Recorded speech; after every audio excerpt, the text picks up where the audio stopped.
پانچویں چیز جو کرنا ہے رزق میں اضافے کے لیے وہ کیا ہے کہ اللہ تعالیٰ کی راہ میں خرچ. اللہ تعالیٰ کی راہ میں خرچ. یہ کس کے لیے بول رہا ہوں؟ رزق میں اضافے کے لیے. آپ بولیں گے آپ تو خرچ کی بات کر رہے کم ہو جا رہے ہیں. نہیں یہ رول ہی ایسا, تھوڑا یہ اصول الگ ہے, تھوڑا سا اسلام کا اصول الگ ہے. دو تو زیادہ ہوتا, جس کو ایک صاحب نے مجھے ایسے سمجھایا تھا, اچھی مثال دی تھی. انہوں نے کہا کہ جو ہے ایک آدمی ایک ذات ہے جو دوسروں کو دیتی ہے. سمجھ لیجیے پانی کا مثال دی تھی انہوں نے کہ ایک شخص ہے جو دوسروں کو پانی دیتا ہے.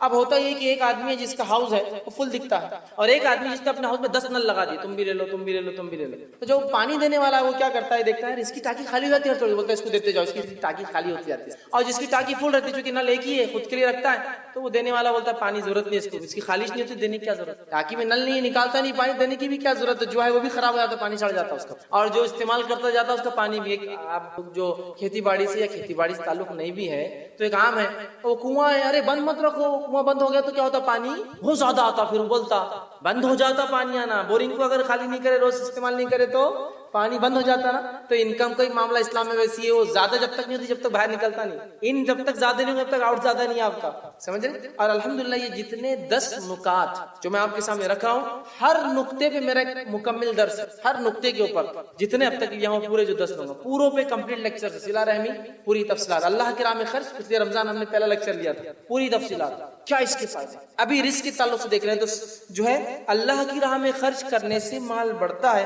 خرچ کرنے کا معنی کیا ہے, میں سمجھتا ہوں زیادہ سمجھانے کی ضرورت ہے. خرچ کرنے کا معنی یہ ہے کہ لوگوں کی, مسکین کی, مسافروں کی, سائلین کی, رشتہ داروں کی, مصیبت زداؤں کی, پریشان حال لوگوں کی, غریبوں کی, مانگنے والوں کی, مسافروں کی مدد کرنا مال کے ذریعے, اس کو کہتے ہیں خرچ. بہت سمپل ٹرم ہے, کو بہت زیادہ ایکسپلینیشن کی ضرورت نہیں. تو اللہ کی راہ میں خرچ کرنا یہ مال میں بڑھوتری, زیادتی کا بہت بڑا ذریعہ, یاد رکھیے. اور خرچ کے باعث جو رزق بڑھتا ہے اس کے دلائل آئیے سورہ سبا سورہ نمبر 64 آیت نمبر 39 میں اللہ فرماتا ہے, کہتا ہے وَمَا أَنفَقْتُم مِّن شَيْءٍ فَهُوَ يُخْلِفُهُ وَهُوَ خَيْرُ الرَّازِقِينَ, کہ تم جو کچھ خرچ کرو گے اللہ کی راہ میں, اللہ ضرور اس کو پلٹا کر رہے گا تمہارے طرف, اور وہ خیر رزق دینے والا ہے. جو تم اللہ کی راہ میں خرچ کرو گے اللہ کیا کریں گا, اس کو واپس ریٹرن دیں گا, تم کو پلٹا کر دیں گا, یخلفہ, واپس پلٹائیں گا. اور جو خلاف کہتے ہیں الٹی سے, مطلب جدھر سے چیز آ رہی ہے اسی کی چیز میں چلنا, وہ اس کی مخالفت ہو جاتی ہے, سمجھ رہے, ایک چیز ایسی چل رہی ہے دوسری ایسی آ جائے, مخالفت. یخلفہ, اللہ پلٹانے والا ہے اگر تم اس کی راہ میں خرچ کرو گے. اللہ خیر الرازقین, اللہ خیر رزق دینے والا ہے. اسی طرح جو ہے ابن کثیر رحمہ اللہ اس کی تفسیر میں لکھتے اور کہتے ہیں تم جو بھی خرچ کرو گے اللہ دنیا اور آخرت میں اس کا بدلہ ضرور دیں گا. یہ معنی یخلفہ, دنیا اور آخرت میں دونوں میں اس کا بدلہ ملے گا. کس چیز کا, خرچ کرنے کا. اسی طرح جو ہے, اور یہ یاد ہے کہ اللہ کا وعدہ ہے, اور یاد رکھیے خرچ کرنا ایک بڑی اہم صفت ہے. اس سے انسان میں بہت اچھی خصائل, اچھی صفتیں, اچھی عادتیں پیدا ہوتی ہے. اس لیے کہ مال جمع کرنا انسان میں حسد, بغض, کینہ, تکبر, اسی طرح ظلم, زیادتی, اور جس سماج میں مال خرچ نہیں ہوتا وہاں خون خراب عام ہوتا ہے, اور جہاں مال دیا جاتا ہے, خرچ کیا جاتا ہے, وہاں محبت, الفت, ایک دوسرے کے ساتھ رہنا لوگ پسند کرتے ہیں, میل جول, یہ عام ہوتا ہے, یاد رکھیے. لیکن آج معاملہ یہ ہے چونکہ ہم ایک ایسے سماج میں رہتے ہیں جو لوٹ کھسوٹ اور بس جمع کرنے والا سماج ہے, دینے کا مزاج نہیں, تو لہٰذا خرچ کرنے کے فائدے کبھی نظر بھی نہیں آتے, خرچ کرنے کے فائدے نظر بھی نہیں آتے. لیکن ایک بات یاد رکھیے, وہ قومیں جو خرچ کرتی ہے نا ان کو کبھی دیکھیے, ادھر خرچ کرتے ہیں اس سے زیادہ آ بھی جاتا ہے. جس نے خرچ کرنے کا مزاج بنا لیا, ادھر سے نکلا نہیں کہ ادھر ڈراپ آؤٹ نہیں ہوتا, ادھر ڈراپ ان شور ہو جاتا ہے اس کا. یہ میں کہہ رہا ہوں نا, آپ آزما کے دیکھ لیجیے, بہت بار لوگ ہوتا ہے, چونکہ میں کہہ رہا ہوں ہم اس ماحول میں نہیں رہتے جہاں خرچ کرنے کی عادت ہے. ایگزامپل, مثال لیجیے, اب حج کا موقع آئے گا, لوگ حج کو جاتے ہیں, بہت سارے لوگ بر صغیر سے, ہندوستان سے جاتے ہیں, تو وہاں جانے کے بعد بہت سی بار یہ لوگ قصے بیان کرتے ہیں, ادھر میں بسکٹ لے کے آتا, ادھر چھتریاں فری ملتے تھے, ادھر ٹھنڈے کی بوٹلیں فری ملتی تھی, ادھر بریانی فری مل رہی تھی, میں نے کھا لیا, ادھر کھجور کی پیکٹ لا لیا, ادھر فلاں. تو ہماری عادت صرف جمع کرنے کی, تو وہاں بھی صرف کیا مل رہا وہ دیکھتے, لاکھ روپے خرچ جائے, کیا بسکٹ کہاں ملیں گے. اور یہ میں یہ نہیں کہہ رہا ہوں وہ لینا غلط ہے, میں یہ نہیں کہہ رہا ہوں وہ حرام ہے, میں یہ نہیں کہہ رہا ہوں وہ غلط, میں کہہ رہا ہوں ذہن جو بن گیا صرف لینے والا, دینے کا مزاج نہیں رہا. اور وہ قوم کا مزاج کیا ہے معلوم, دینے کا بن گیا. تو کبھی کبھی بیوقوف ہے, ایک بڑا ٹینک لا کے, پورا وہ کنٹینر لا کے پوری چھتریاں بانٹ دیا اس نے حاجی کو, پاگل, اتنی کیا ضرورت تھی, ہر حاجی اپنی اپنی لا لیتا. لیکن اس کو معلوم ادھر چھتریوں کا کنٹینر خالی ہوتا تو ادھر اللہ اس کو الگ ہی سائے دینا شروع کر دیتا. تو اس کو معلوم بانٹ رہا ہے, اس کو پتا ہے کہ یہاں کھلائے تو ادھر میرا اکاؤنٹ بھر جاتا, ادھر تو ادھر کھلا رہا ہے, سمجھ رہے آپ. تو چونکہ ڈراپ آؤٹ کا سسٹم ہے تو ڈراپ ان کیسا سمجھ میں نہیں آتا ہوں. ایک مزاج بن گیا صرف لینے کا, صرف لینے کا, بہت افسوس کی بات ہے. اور یاد رکھیے انسان پیسوں سے امیر و غریب نہیں ہوتا، یہ بات کو ہمیشہ یاد رکھیں، انسان غنی دل سے ہوتا ہے، مال سے نہیں ہوتا۔ کیوں تو مالداروں کی کچھ لوگوں کے، کچھ میں سب کو نہیں کر رہا، کچھ مالداروں کی حالت یہ ہے کہ بینک بیلنس تو ایسا ہے کہ اکاؤنٹ اور سی اے حساب کرتے کرتے پریشان ہے، لیکن اگر دوسرا آدمی والٹ نکالو تو ارے اتنے پیسے، کروڑوں ہو کے اس کے پیسوں پہ نظر، ارے میرے بھائی تیرے پاس تو سی اے، وہ ٹھیک ہے، مطلب اپنے اکاؤنٹ کو تو سنبھالنے کو سی اے لگے لیکن دوسرے کے روپیے بھی اس کی نظر ہے۔ اور جو دل سے غنی ہوتا ہے نا، جتنا ہے خرچ کر دیا ختم ہو گیا، اللہ نے اس کو دیا وہ کر رہا ہے، میرا دیا، مجھے کوئی پرواہ نہیں کون کیا کرتا ہے، اس کی نظر نہیں کسی۔ تو غنی انسان دل سے ہوتا ہے، مال سے نہیں ہوتا، یہ بات یاد رکھیں۔ مال سے انسان غنی مالدار نہیں ہوتا ہے، اصل غنا جو ہوتی نا، غنا نفس، وہ دل سے انسان بن جائیے دینے والے، اور جب دینے والا مزاج بنتا ہے نا تو آتا کیسا ہے وہ محسوس ہونا شروع ہو جاتا ہے، وہ ویسے نہیں ہوتا جب تک دیں گے نہیں آپ، نہیں یار پہلے کسی کا ایگزامپل دیکھ لیتے، آپ تم کتنا خرچ کرتے بھیا، آ رہا کہ نہیں آ رہا تمہارا، تو میں بھی ذرا پھر شروع کرتا کر کے دیکھیے، سب بولیں گے آپ یار تو الگ ہی، یہ اصول ہی الگ ہے، یہ جب تک نکلتا نہیں تو آتا بھی نہیں ہے، اصول ہی ایسا ہے، اس کو آپ خرچ کرو۔ دنیا میں ہوتا ہے کھیتی کرو تو کھیت اچھا ہوتا ہے کہ نہیں کھیتی مت کرو، کھیتی کرو تو کھیت خراب ہو جائے گا، وہ کرے تو اچھی ہوتی ہے، نہیں گاڑی زیادہ مت چلاؤ ٹائر گھس جاتے نا اس کے، ارے چلیں گے تو اچھا، کھڑ رہیں گے تو جب بھی 2 مہینے میں خراب ہوتے کھڑی گاڑی کے، اور چلنے والی گاڑی کے 2-4 لاکھ چلتے کلومیٹر ہے نا، لیکن کھڑی گاڑی 2 مہینے میں کٹ جاتے ہیں ٹائر، اصول دنیا میں ہے نا، استعمال کرو، پیسہ نکالو تو پیسہ آتا ہے، یہ اصول ہے۔ خرچ کرنا یہ ہمیں سمجھ میں نہیں آتا، جو کہ شیطان بولتا خرچ مت کرو، خرچ کرے تو اصول کے حساب سے تو خرچ کرے تو کم ہو جا رہے، 10 تھے 5 دیتے تو کتنے بچے، 5 ہی بچے، تو اصول کے حساب سے کم ہو رہا ہے، اصول الٹا ہے، یہ 5 جو خیر لائیں گے جو گئے وہ بچے 5 اتنا نہیں لانے والے، ہو سکتا 50 لے کے آئیں گے ادھر سے۔ رول یاد رکھیے، اس چیز کو سمجھیے، اور کیوں نہ ہو صحیح مسلم کی روایت ہے، ابو ہریرہ رضی اللہ عنہ اس کے راوی حدیث کے آپ صلی اللہ علیہ وسلم فرمایا اور کہا، یا ابن آدم، اللہ فرماتا ہے، حدیث قدسی ہے، یا ابن آدم، اے آدم کی اولاد، انفق، تو خرچ کر، انفق علیک، میں تجھ پر خرچ کر، اللہ فرما رہا ہے اے ابن آدم تو خرچ تو کر دیکھ، میں تجھ پر خرچ کروں گا۔ اب کون بول رہا ہے خرچ کرنے کا اور کون بول رہا ہے میں تجھ پر کروں گا؟ بتائیے۔ اگر مجھے سمجھ لیجیے کوئی انسان ہے جو بہت مالدار ہے، وہ بول رہا تم خرچ کرو، اس کا بدلہ میں دوں گا، تو مجھ پر نہیں ہے، وہ بہت بڑا آدمی ہے، جتنا کر رہے اس سے زیادہ ہی دینے والا ہے، سوچتے ہیں نا۔ دنیا کا سب سے مالدار انسان آپ سے کہے خرچ کرو میں دوں گا، تو آپ بولیں گے یار یہ تو سب سے مالدار ہے، کچھ نہیں دیکھا، چھوٹا موٹا بنگلہ پلاٹ تو ایک دے دیتا ہی، ٹھیک، تو اس کے حساب سے خرچ ہو رہا ہے۔ اللہ کہہ رہا ہے یا ابن آدم، اے آدم کی اولاد، اے آدم کے بیٹو، اے آدم کے بچوں، اے انسانوں،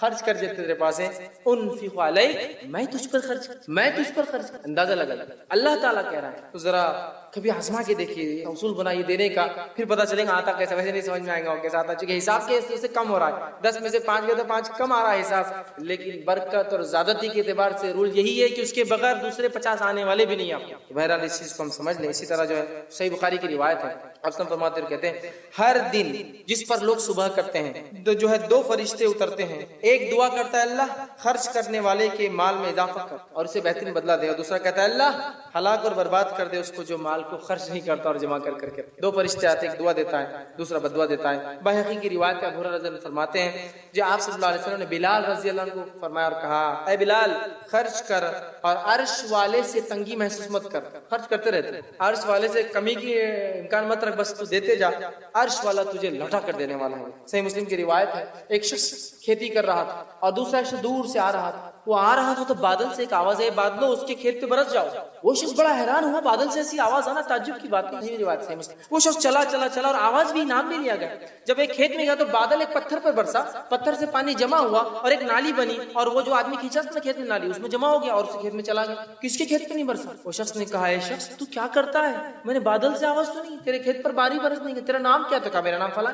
تو کہا تیرا نام تو میں نے آواز سنی بادل میں، تو کیا کرتا ہے مجھے بتا، یہ پانی اسپیشل برس رہا تیرے لیے اور کھیت میں آ رہا تیرے، کیا کرتا ہے؟ تو کہا جب تم نے سنی لیا ہے تو چلو میں بتا دیتا ہوں۔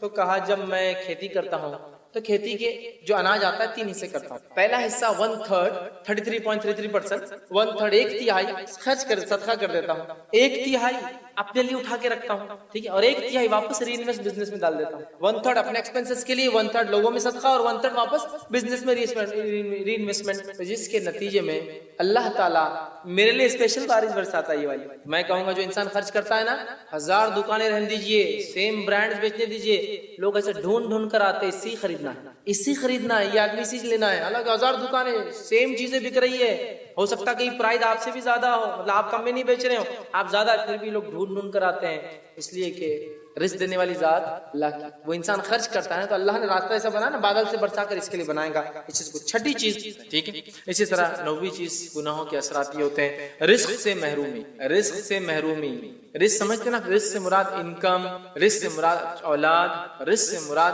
کھیتی اور باڑی، رزق سے مراد مال اور غلہ، جانور وغیرہ جو آپ پالتے ہیں سب رزق میں، ٹھیک ہے. ہر وہ سورس جس سے آپ کو بینیفٹ ہو سکتا ہے اور رزق میں کاؤنٹ ہوتا ہے. روزی روٹی جس کو ہم زبان میں کہیں، روزی روٹی تو ہمیشہ روٹی نہیں ہوتا، انکم کی وجہ سے جو چیزیں آتی ہیں. تو رزق میں جو ہے اللہ تعالیٰ محرومی کر دیتا ہے، اور جو ہے وہ کتنا بھی کمائے مطمئن نہیں ہوتا، یا پھر اس سے اللہ تعالیٰ اس کا رزق دور کر دیتا ہے، کم کر دیتا ہے. جیسے کہ نبی اکرم صلی اللہ علیہ وسلم فرماتے ہیں، ابن ماجہ کی روایت ہے، اور آدمی کو اس کے کسی گناہ کی وجہ سے رزق سے محروم کر دیا جائے. حدیث کا ایک جملہ ہے، ایک حصہ ہے، آدمی کو اس کے کسی عمل کی وجہ سے رزق سے محروم کر دیا جائے. آدمی کو اس کے کسی عمل کی وجہ سے رزق سے محروم کر دیتا ہے اللہ تعالیٰ. تو رزق سے محرومی کا ذریعہ بنتا ہے، اور کیوں نہ ہو. مثال دیتا ہوں، ایک غریب آدمی، آپ نے سوچا اس کو میں کچھ صدقہ دے دوں. کیا دیتا ہوں؟ صدقہ.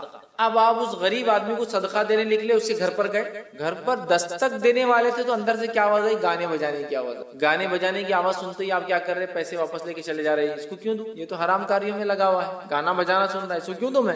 چلے جا رہے. ہوا نہیں ہوا، اس کا رزق اس سے دور چلا گیا اس کے ایک معصیت اور گناہ کی وجہ سے. ایک آدمی آپ سے بھیک مانگنے اور کوئی پیچھے سے کہیں شراب پیتا رہا شام میں، تو آپ پیسے دیتے اس کو؟ ارے بہت اچھی بات بولے یار، آپ نے شراب پیتا ہے تو اب تو زیادہ لو، تم شراب کے لیے الگ لو، کھانے پینے کے لیے الگ رکھو. کرتے ہیں کیا آپ؟ نہیں، شراب پی تو کیسے دوں گا، حرام کاری کرتا ہے. تو جب بندہ یہ سوچ کر دیتا نہیں ہے کہ دوسرا انسان حرام کاری کر رہا ہے تو میں دوں، تو رب اس کو کیسے دے گا جب وہ معصیت اور گناہ؟ رب بھی نہیں. تو اللہ تعالیٰ محروم کر دیتا ہے لوگوں کو رزق سے، اس کا رزق اس سے دور چلا جاتا ہے صرف اور صرف اس کے اس گناہ کی وجہ سے کہ وہ کیا کر رہا ہے؟ گناہ کرتا ہے. اور میں نے مثال بھی دی کہ جیسا آپ کسی کو صدقہ دینے جائے اور اس نے کوئی گناہ میں ملوث آپ اس کو پائے، گناہ میں شامل پائے، وہ کوئی گناہ کر رہا ہو تو آپ وہ اس سے پیسہ نہیں دیتے، دور ہٹ جاتے ہیں، پیچھے ہٹ جاتے ہیں. اسی طرح اللہ تعالیٰ بھی رزق کو کم کر دیتا ہے جب دیکھتا ہے کہ بندہ کنٹینیوسلی بالکل گناہ کر رہا ہے، ڈٹ کر گناہ کر رہا ہے، توبہ نہیں کرتا ہے، معافی نہیں مانگتا ہے اور کرتا چلا جا رہا ہے، زندگی میں کوئی سٹاپ نہیں لگ رہا ہے اس کے. تو اللہ رب العزت اس کی روزی کو کم کر دیتا ہے. آج سب کچھ ہونے کے بعد بھی پریشان ہے. یا علماء لکھتے ہیں اگر آپ سب کچھ کوشش کرنے کے بعد بھی یہ دیکھتے ہیں کہ آپ ترقی نہیں کر رہے تو کہیں آپ گناہ کر رہے ہیں.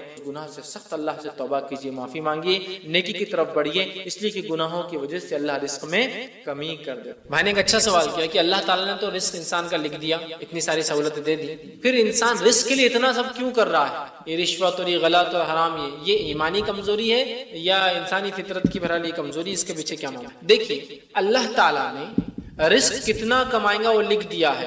جب انسان اپنی ماں کے پیٹ میں 40 دن کا ہوتا ہے، ایک فرشتہ آتا ہے اور کہتا ہے اللہ کتنا رزق لکھو، تو اللہ بتا دیتا ہے. کتنی زندگی لکھو، اللہ بتا دیتا ہے، اور اس میں روح پھونک دی جاتی ہے. 4 باتیں بہرحال تفصیلات کے ٹائم میں روح پھونک دی جاتی ہے. تو گویا میں کیا کماؤں گا، کتنا رزق دنیا میں حاصل کروں گا، یہ تو میرے تقدیر میں لکھا کے لا چکا ہوں، مجھے اس کی فکر نہیں کرنا ہے، مجھے صرف اس کی کوشش کرنا ہے. یہ ایک بات ہوگی. تو ایمان والا انسان وہ ہے جو مطمئن ہے جو اس کا رب اسے دے رہا ہے اور حلال رزق کے لیے وہ کوشش کرتا رہتا ہے. یہ مطمئن ہونا نہیں گھر میں پڑ گیا بس منہ کھول کے کہ اللہ دے دے گا، نکل گیا گھر چھوڑ کے کتنے دن اور بولا اللہ دے دے گا، یہ نہیں ہے. کوشش کرتا ہے اور جو ملتا ہے مطمئن ہوتا ہے کہ میرے رب نے یہ لکھا تھا مجھے مل گیا. لیکن ساتھ ہی ساتھ اللہ نے ہمیں ایسی فطرت پر پیدا کیا ہے کہ ہم زیادہ سے زیادہ رزق کمانا چاہتے ہیں. یہ ہماری فطرت کا پارٹ ہے، حصہ ہے. یہ اللہ نے ہمارے اللہ رب العزت نے قرآن میں اس کے تعلق سے بیان کیا کہ اللہ نے کچھ چیزوں کی محبتیں ہمارے دل میں ڈال دی گئی ہے، جیسے کہ حب الشہوات من النساء، عورتوں کی محبت، شادیاں کرنے کی، بیوی ہونا اس کا، والخناطیر، اور جو ہے خزان مطلب مال و دولت کی، اور اچھے گھوڑوں کی، اور سونے